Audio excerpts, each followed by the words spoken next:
Okay, आज हम लोग पढ़ रहे हैं क्रिस्टल फील्ड थ्योरी। ठीक है ना, वैलेंस बॉन्ड थ्योरी हो गया। तो क्रिस्टल वैलेंस बॉन्ड थ्योरी में क्या था कि मेटल और लिगेंड के बीच में जो बॉन्ड था वो प्योरली कोवेलेंट मान के चल रहे थे।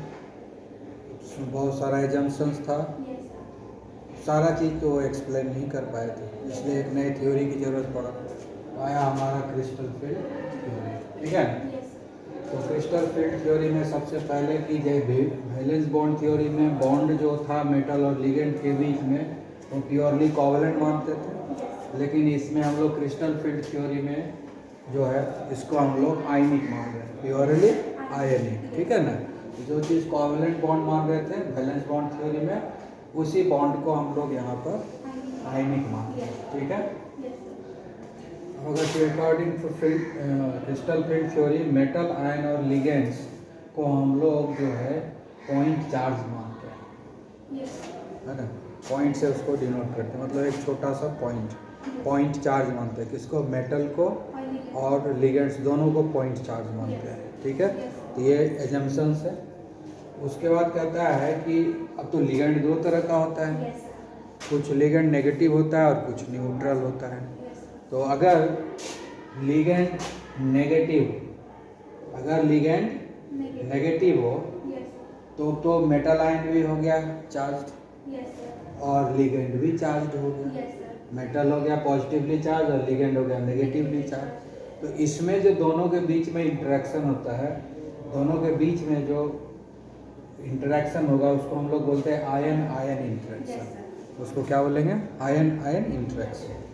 और फिर जब वही न्यूट्रल लिगेंड लेते हैं, जैसे अमोनिया है, इथिलीन डायमाइन है, कार्बोनिल ग्रुप है, तो ये सब को अगर हम लेते हैं लिगेंड के रूप में, तो सब के ऊपर कोई चार्ज नहीं है, तो ये न्यूट्रल लिगेंड है। तो इस केस में जो ये लिगेंड है ना, ये जो न्यूट्रल है, ये डाइपोल का काम करेगा, क्योंकि इसमें पॉजिटिवली टर्मिनल नेगेटिव टर्मिनल दोनों रहेगा। तो इसलिए ये क्या चीज़ का काम करेगा? क्योंकि जैसे ही लिगेंड के कांटेक्ट में लिगेंड आएगा सेंट्रल एटम के कांटेक्ट में, तो सेंट्रल एटम जो है चार्ज है, इसलिए ये डाइपोल बन जाएगा। नेगेटिव इलेक्ट्रॉन को खींच लेगा अपने तरफ से, पॉजिटिव नेगेटिव का सेपरेशन हो जाएगा। सेम स्पीसीज में तो ये सब डाइपोल बन जाएगा। तो अब चूँकि लिगेंड यहाँ डाइपोल बन गया, तो अब नए तरह का इंटरेक्शन होगा, आयन और डाइपोल इंटरेक्शन हो जाएगा। क्या हो जाएगा? आयन डाइपोल इंटरेक्शन हो जाएगा। समझ में आ गया? तो ये मेन यही चार चीज़ है, मेन जो है यही चार चीज़ है। ठीक है ना, इसके अलावा और इस चार के से रिजल्ट आता है। अब कहता है कि क्रिस्टल फील्ड थ्योरी नाम दिया ही क्यों गया?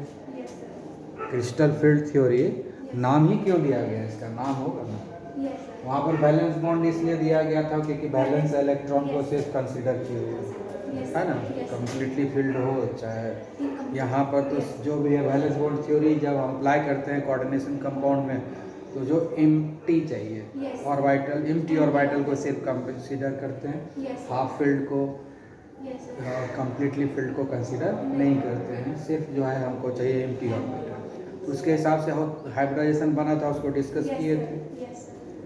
अब यहाँ पर क्या है कि हम तो पॉइंट चार्ज मान रहे हैं ना, हाँ, सेंट्रल एटम भी पॉइंट चार्ज है, लिगेंड भी पॉइंट चार्ज है।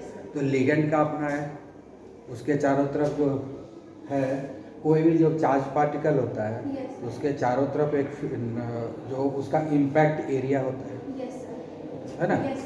कोई भी चार्ज पार्टिकल जब है कहीं पर, तो उसका जो उसके चारों तरफ जो है एक एरिया होता है जहाँ तक इम्पैक्ट होता है, वो जहाँ तक इम्पैक्ट करता है उस एरिया को हम लोग क्या बोलते हैं? Electric field. तो सेंट्रल मेटल आयन है, उसका जो इलेक्ट्रिक फील्ड है वो स्फेरिकल है। सेंट्रल मेटल आयन जो है इसका जो इलेक्ट्रिक फील्ड है वो एकदम स्फेरिकल है।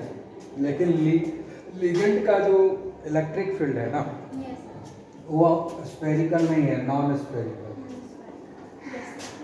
लिगेंड का जो इलेक्ट्रिक फील्ड है, तो लिगेंड है, लिगेंड भी चार्ज है, पॉइंट चार्ज माने हुए है ना, तो जब चार्ज है तो उसका इलेक्ट्रिक फील्ड उसके चारों तरफ होगा ही ना। तो मेटल जो है स्फेरिकल, मेटल के आयन के चारों तरफ जो इलेक्ट्रिक फील्ड है वो स्फेरिकल होता है। लेकिन जो लिगेंड का जो इलेक्ट्रिक फील्ड है वो नॉन स्फेरिकल, ठीक है ना। इसी नॉन स्फेरिकल फील्ड को हम लोग क्रिस्टल फील्ड बोलते हैं, नाम अलग दिया गया। Yes. तो क्रिस्टल फील्ड कोई अलग चीज़ नहीं है, Yes. ये भी इलेक्ट्रिक फील्ड है, लेकिन ये है non spherical electric field, Yes. इसको बोलते हैं नॉन स्फेरिकल इलेक्ट्रिक फील्ड। तो क्रिस्टल फील्ड जो है वो नया चीज़ कुछ नहीं है, Yes. है वो इलेक्ट्रिक फील्ड ही है, Yes. लेकिन चूंकि वो स्फेरिकल नहीं होता है तो उसको डिनोट करने के लिए नया वर्ड दिया गया क्रिस्टल फील्ड। Yes. ठीक है ना, क्योंकि नॉन स्फेरिकल होने के चलते शेप वगैरह में चेंजेज आता है, डिस्टॉर्शन होता है, इसलिए कुछ नया नाम देना पड़ेगा, तो इसी के चलते ये दिया गया है। ठीक है, Yes. बहुत चमक रहा है।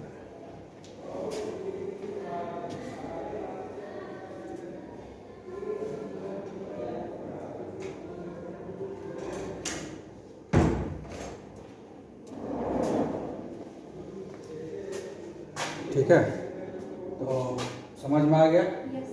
कि क्रिस्टल फील्ड किसको बोलते हैं, non spherical electric field Yes. को। और इस ये जो नॉन स्फेरिकल इलेक्ट्रिक फील्ड है ना, इसी के चलते ये जब लिगेंड इंटरेक्ट करता है मेटल आयन के इलेक्ट्रिक फील्ड से, Yes. तो इसके ऊपर इम्पैक्ट आता है, Yes. इसका जो डिस्टरबेंस होता है इसके इलेक्ट्रिक फील्ड में, तो इसके चारों तरफ वो ऑर्बिटल है ना, Yes. उसमें से खास करके डी ऑर्बिटल Yes. के ऊपर बहुत ज़्यादा असर होता है और नया रीअरेंजमेंट हो जाता है।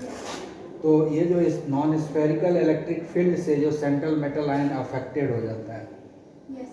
ठीक है ना, उसी को हम लोग बोलते हैं क्रिस्टल फील्ड थ्योरी। इसी अफेक्ट को जो पढ़ते हैं ना, Yes. ये जो नॉन स्फेरिकल लिगेंड जाकर के स्फेरिकल मेटल आयन के से जो इंटरेक्ट करता Yes.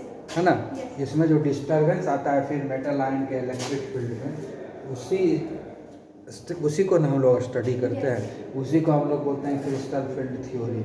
इसीलिए नाम दिया गया क्रिस्टल फील्ड थ्योरी, क्योंकि नॉन स्फेरिकल इलेक्ट्रिक फील्ड को ही हम लोग क्रिस्टल फील्ड बोलते हैं। ठीक है ना, Yes. तो उसके बाद ये सारा एजेंशंस लिया गया है। Yes, sir. क्लियर? Yes. तो ये हुआ हमारा क्रिस्टल फील्ड थ्योरी, और इसको हम लोग प्रैक्टिकली अप्लाई करेंगे। ठीक है, तो हम लोग 5 पॉइंट ऑलरेडी डिस्कस कर चुके हैं क्रिस्टल फील्ड थ्योरी का। Yes, sir.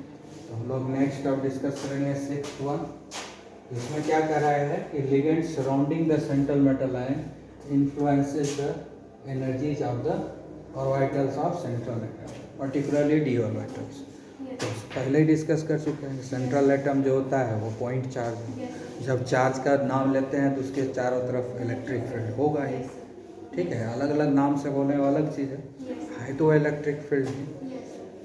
तो जब सेंट्रल एटम के चारों तरफ है, Yes. अब कोई और दूसरा आएगा उसके इंट्रैक्शन तो जो इम्पैक्ट पड़ेगा। Yes. तो वही बता रहे हैं कि सेंट्रल एटम में जो भी है Yes. ऑर्बिटल्स, उसके एनर्जी पर उसका असर पड़ता है। Yes. जब उसके इलेक्ट्रिक फील्ड से इंटरेक्ट करता है, सेंट्रल एटम के इलेक्ट्रिक फील्ड से जब इंटरेक्ट करता है दूसरा इलेक्ट्रिक फील्ड लिगेंड का, Yes. तो सेंट्रल एटम के इलेक्ट्रिक फील्ड पर भी असर पड़ता है, Yes. और उसको बनाने वाला जो डी ऑर्बिटल्स है उसके ऊपर भी असर पड़ता है। Yes. ठीक है ना, Yes. पर्टिकुलरली डी ऑर्बिटल पर बहुत ज़्यादा असर होता है, Yes. क्योंकि वो उसका जो शेप एंड साइज है वो थोड़ा सा वेल ओरिएंटेड नहीं होता है, तो उसका असर होता है, Yes. 5 डायरेक्शन में रहता है। Yes, sir. तो इसीलिए डिफरेंट डायरेक्शन में डिफरेंट असर होता है, वो देखेंगे आगे एग्जाम्पल लेकर के। ठीक है, उसके बाद कहता है in case of free metal atom और ions all the 5 D orbitals have the same energy. मतलब कहता है कि मेटल एटम फ्री है, मतलब किसी से वो इंटरेक्ट ही नहीं किया, कंपाउंड ही नहीं बनाया, तो उसका जो डी ऑर्बिटल है, Yes, sir. 5 गो टुकड़ा होता है डी ऑर्बिटल का, उस 5 का एनर्जी सेम Same. है, तो उसको हम लोग बोलते हैं D generate D orbital, Yes. Same energy. Yes. लेकिन जैसे ही ये 5 जैसे ही इंटरेक्शन शुरू होता है लिगेंड से, Yes, sir. तो ये डी जेनरेट नहीं होता है, Yes. क्योंकि ये 5 डायरेक्शन में फैला हुआ है डी, Yes. और वाइटल 5 डिफरेंट डायरेक्शन में फैला हुआ है। तो हर डायरेक्ट जब इंटरेक्शन होता है लिगेंड का, Yes. तो लिगेंड अब कैसे इंटरेक्ट करेगा उसके ऊपर डिपेंड करता है इसका एनर्जी कैसे असर होगा। इसीलिए जैसे ही डी ऑर्बिटल जो है स्प्लिट कर जाता है, Yes. सेट ऑफ मतलब डी ऑर्बिटल 5 गो है, Yes. तो कोई 3 सेट का हो जाता है, कोई दो का सेट बन जाता है, कोई 3 ऑर्बिटल का सेट, 5 गो है टोटल ना, Yes, sir. तो 3 ऑर्बिटल का सेट बन जाएगा, Yes, तो sir. दूसरा 2 ऑर्बिटल का सेट बन जाएगा। Yes, sir. एक 2 ऑर्बिटल का सेट बना तो दूसरा जो है 3 ऑर्बिटल का सेट बनेगा। तो ये अलग तरह का स्प्लिटिंग होता है, डी ऑर्बिटल स्प्लिट कर जाता है डिफरेंट एनर्जी लेवल में। Yes, sir. पहले तो रहता है पांचों का सेम, लेकिन जब उससे लिगेंड इंटरेक्ट करता है Yes. इसका एनर्जी डिस्टर्ब हो जाता है, और डिस्टर्ब होने के बाद वो स्प्लिट कर जाता है, 2 सेट में बदल जाता है। Yes, sir. है ना, 2 एनर्जी का 2 सेट, डी ऑर्बिटल का 2 सेट बन जाता है। Yes, sir. है ना, Yes, sir. आया बस समझ में? Yes, sir. कम से कम 2 सेट जरूर बनेगा। Yes, sir. जो तुम लोगों को पढ़ना है वो 2 सेट वाला ही पढ़ना है, आगे वो हायर क्लास में। ठीक है ना, यहाँ तक समझ गए? Yes, sir. इसी को हम लोग बोलते हैं क्रिस्टल फील्ड स्प्लिटिंग, या जो D orbital under the influence of electric field of ligand, under the influence of electric field of the ligand, ligand का जो इलेक्ट्रिक फील्ड है उसके इन्फ्लुएंस के चलते, Yes. उसके प्रभाव से जो डी ऑर्बिटल स्प्लिट करता है, Yes, sir. 2 डिफरेंट सेट में कन्वर्ट हो जाता है, उसी को हम लोग बोलते हैं crystal field splitting. Yes, sir. ठीक है, Yes, sir. उसका जो नेक्स्ट है वो कह रहा है crystal field splitting will be different for different structure. अलग अलग स्ट्रक्चर होता है कंपाउंड का, Yes, sir. है ना, अलग अलग स्ट्रक्चर होता है सारे कंपाउंड का, तो उसके ऊपर डिपेंड करता है क्या स्ट्रक्चर है, Yes. डी ऑर्बिटल का किस तरह सेटअप है, लिगेंड कौन कितने लिगेंड आके इंटरेक्ट कर रहे हैं, Yes. लिगेंड के ऊपर जो पॉइंट चार्ज है उसके चार्ज कितना है उसके ऊपर, वो सारे फैक्टर्स को अकाउंट करते हैं, तब होता है स्प्लिटिंग। और तो इसीलिए स्प्लिटिंग सेम नहीं होगा, स्प्लिटिंग डिफरेंट होगा, क्योंकि ये डिपेंड करता है मेटल आयन के इलेक्ट्रिक फील्ड पर, ये डिपेंड करता है इलेक्ट्रिक फील्ड के लिगेंड के इलेक्ट्रिक फील्ड पे। उसके बाद दिखाता है कि इलेक्ट्रिक लिगेंड जो आ रहा है सेंट्रल एटम से, वो अलोंग द एक्सिस आ रहा है, इन बिटवीन द एक्सिस आ रहा है, मतलब वो जो कैसे इंटरेक्ट करता है, Yes, sir. है ना, उसके ऊपर भी डिपेंड करता है। तो ये सारे फैक्टर्स जो है सब जगह अलग अलग इन्वायरमेंट में अलग अलग दिखेगा, तो इसीलिए जो स्प्लिटिंग होगा वो भी डिफरेंट होगा। तो उसी को कह रहा है crystal field splitting will be different for different structure. ये हुआ हमारा क्रिस्टल फील्ड स्प्लिटिंग। ठीक है, क्रिस्टल फील्ड थ्योरी, और लास्ट में हमको क्रिस्टल फील्ड स्प्लिटिंग भी पता चल गया। तो अब हम लोग पढ़ेंगे क्रिस्टल फील्ड स्प्लिटिंग, एग्जाम्पल लेंगे। तुम लोगों के सिलेबस में 2 ही क्रिस्टल फील्ड स्प्लिटिंग पढ़ना है, एक तो कोऑर्डिनेशन नंबर 6 का, दूसरा जो है 4 का, और इसके अलावा और कोई क्रिस्टल फील्ड स्प्लिटिंग नहीं पढ़ना है, और दोनों में क्रिस्टल फील्ड स्प्लिटिंग डिफरेंट होगा। Yes, sir. ठीक है ना? Yes. आया बात समझ में? Yes. ठीक है।